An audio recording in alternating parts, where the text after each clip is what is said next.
Marcos, tuluyan ng mabubura sa kasaysayan. PDP, di umano, sure win na. Sabi Nino. Yan, okay? Sige, pag-usapan natin ito. Magkakasama namang nag-ikot sa Mandaluyong ang tandem ni na dating Senator Bam Aquino at Kiko Pangilinan para manuyo ng botante. Sumama sa pangangampanya ang nominee ng Akbayan Party List na si Atty. Chel Jokno. Nasa frontline ng balitang yan, si Dave Abuel. Ayan, nangangampanya si Bam Aquino. Maagang nagbahay-bahay ang mga senatorial candidates na sina Bam Aquino at Kiko Pangilinan sa Barangay Hulo sa Mandaluyong kanina. Oh, ito yung mga palasimba, di ba? Naalala nyo? These people, sila daw, di umano, ang supported ng Catholic at palasimba. Umaga. Sige, tuloy. Sinamahan sila ni Senadora Risa Ontiveros sa Sinamahan ni Risa Ontiveros. pag-ikot. Naging mainit ang pagtanggap sa kanila ng mga taga Mandaluyong Sino may sabi? Mainit ang pagtanggap. na may mahigit 200,000 botante. Sa pinakahuling survey ng Social Weather Station nitong Pebrero, pang-17 pwesto si Aquino. Kaya aminado siyang mas kailangan pa nilang sipagan sa panunuyo ng mga botante. Kailangan suyurin pa, mangligaw pa sa mga kababayan natin habang ang taong bayan gumagalaw, gagalaw rin po yung mga numerong yan. Ang ilan? Pang-15 ba? Okay, basta hindi pasok sa top 12. Kung sakaling makabalik sa Senado, gusto raw ni Ayan, tingnan nyo po ito. Paliwanag ko lang po sa inyong mabuti, okay? Ang mga Aquino before, halos gawing Diyos ng mga Pilipino. Institusyon po yan sa Pilipinas. Savior po yan sa iba. Holy yan mga yan para sa iba. Anghel yan. Halos gawing Diyos. Ang taas ng tingin ng mga ibang Pilipino sa kanila before. Pati na rin si Kiko Pangilinan. Sila yung mga namamayagpag before. But look at them now. Hindi sila makapasok sa top 12. And I believe dito mananalo tong dalawan to. Tingnan ninyo kung gaano kalakas. Marami sa inyo nagpunta pa sa EDSA to support the Aquinos. Dalawang naging presidente ay Aquino. Look at them now. Wala na. Alam nyo, mga kababayan, huwag kayong mawawalan ng pag-asa. One thing good na nakikita ko sa sitwasyon natin, I always believe in Romans 8:28. All things will work together for good for those who love God and who are called according to His purpose. Lahat ng bagay, merong maitudulot na maganda. Yung masamang nangyayari sa Pilipinas, yung sobrang sama na nangyayari ngayon sa Pilipinas, ako'y naniniwala may magandang patutunguhan. Sabi, Coach Oli, kailangan bang sobrang sama? Yes. Bakit? Kasi ang Pilipino matigas po ulo. Remember this, it took us 2 Aquinos, 2 presidents, 2 Aquinos. 2 presidenteng Aquino bago natuto ang Pilipinas. Wala silang panalo ngayon. Nag-8 diretso pa nga, di ba? 8 inodoro. Nagalit kay Cory, tapos binoto pa rin yung anak. Same thing. Nagalit kay senior, binoto pa rin yung anak. Kailangan kasi talaga, maapi tayo eh. Kailangan talaga, sobrang baba, sobrang gutom natin para matuto tayo mga Pilipino. Kaya ngayon, wala na tong mga to. Kaya ako naniniwala, tapos na po ang era ng Marcos. God gave BBM a chance na i-recover ang pangalang Marcos. Buhayin muli ang pangalang Marcos. And he messed up. He messed up big time. And maganda tong nangyayari na ito dahil sa palagay ko, sagad na ang Pilipino. Natuto na ang Pilipino. Hindi tayo natuto the first time. The second time. The second time ng Marcos. Same thing sa the second time ng Aquino. Natuto tayo. Ngayon, alam ko natuto na ang mga Pilipino dito kay Marcos. Bam nadagdagan pa ang pondo sa edukasyon. Tututukan niya rin ang paggawa ng mas maraming trabaho.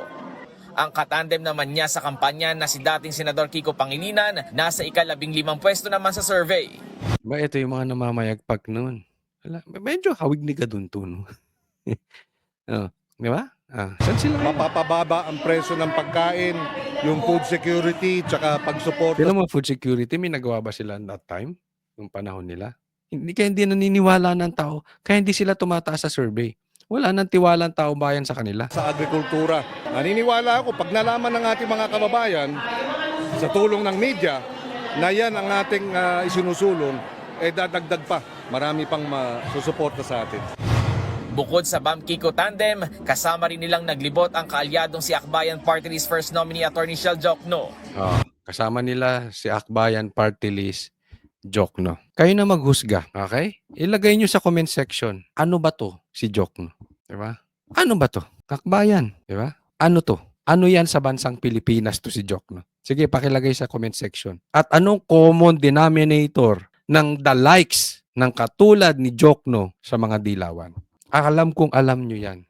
Turungan nyo nga sa akin, hindi ko alam eh. Hindi alam ng Pilipino before yan eh. Ngayon, bukas na mata nila. Bukas na mata natin. Kaya, lubog sila ngayon.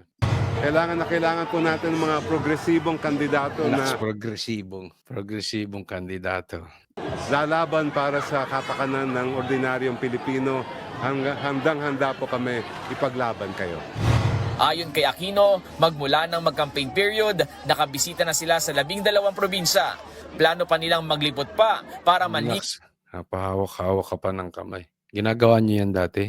pa ng mas maraming botante. Nagbabalita mula sa frontline. Yan. Ha? Anong masasabi ko dyan? Day Mukha ng kaplastikan. Yan ang mga plastic ngayon. Pag-asa, ipapakita ko sa inyo kung bakit nasasabi ko na malakas na, panalo na po ang PDP. Tignan nyo. Bukod dyan, na talagang wala ng Aquino, ako natutuwa ako na laging sumasama si Marcos. I really believe that Marcos is the death sentence for the alyansa ng bagong Pilipinas. Hindi siya nakakatulong doon sa mga senador. Kung ako lang talaga senador, babiyahe na lang ako ng solo. Napapasama talaga sila kay Marcos. Gaya ng sabi ko, dala na eh. Nagsasalita na ang taong bayan. I will really predict 7 to 9 PDP laban will win. Senatorial balls. Tandaan nyo itong sinabi ko. Ito nga sa ArcLight, nagkaroon ng survey. From February 22 to February 25, 2025 with 66 senatorial candidates to choose from. Lahat po, hindi yun pinipili katulad ng ibang survey. Ito lahat po kasama. ArcLight with its 2 million followers generated more than 435,781 votes. Yan, ganyang kadami, hindi katulad ng survey nila na 1,000 lang ang bumoto, 1,500 lang ang bumoto, 2,000 lang ang bumoto, tapos konti lang yung nakalagay na pangalan. Hindi lahat. Ito, 66 senatorial candidates to choose from. Okay? Accumulated survey forms and recorded 5.2 millions in total engagement. Ganun po katindi. Sinong top 1? Bongo. Sinong top 2? De La Rosa. Sinong top 3? Pastor Kibuloy. Top 4? Marcoleta. Top 5? Jimmy Bondoc. Lahat po ng PDP pasok. Yung 10 pasok. Alam mo kung bakit naniniwala ako dito? Dahil taong bayan na nagsasalita. You can check it from that survey, yung ArcLight na yan, kung trolls po ang bumoboto.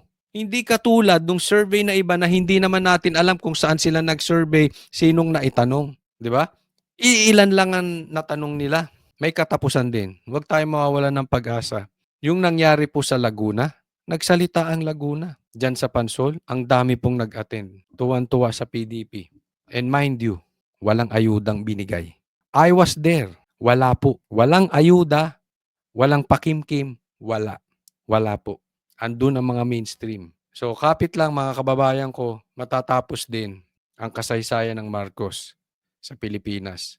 Unti-unti nan nagigising ang taong bayan. Duterte na po ang susunod and I really hope that someone aside from PRRD will continue the drug war at saka sa corruption.